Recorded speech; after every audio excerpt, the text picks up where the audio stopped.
Dr. Catherine Barcelona Reyes muling nagdeklara ng kanyang kandidatura bilang kinatawan sa unang distrito ng lalawigan.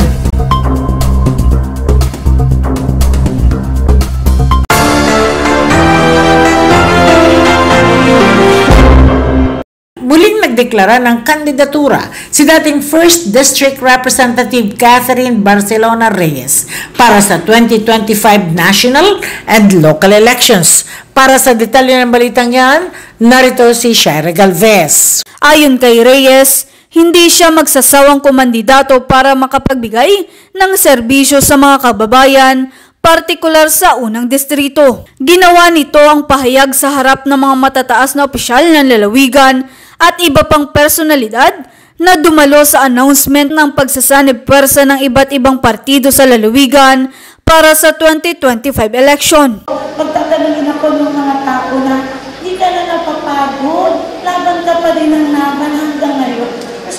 So ibig sabihin, there's something exists sa mundo na kung mahal mo, kung gusto mo talaga yung ginagawa mo, ako, congresswoman ulit, I don't mind. Basta gusto ko po mapatunayan na yung intention ko iangat ang buhay at bawat pamilya sa Camarines Norte, lalo tigit sa 1st District.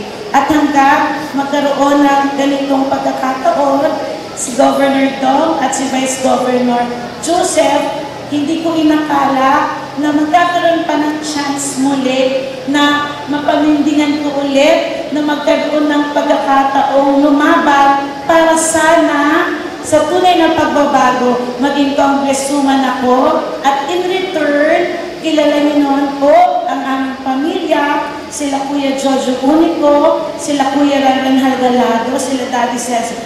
Lahat kami, pag nag-commit po kami, sabi nga ni Mami V, kahit ipangutang na namin, kahit pagod-pagod kami, isusugal namin, ibubuhos namin dahil sa pagmamahal namin sa ating partito.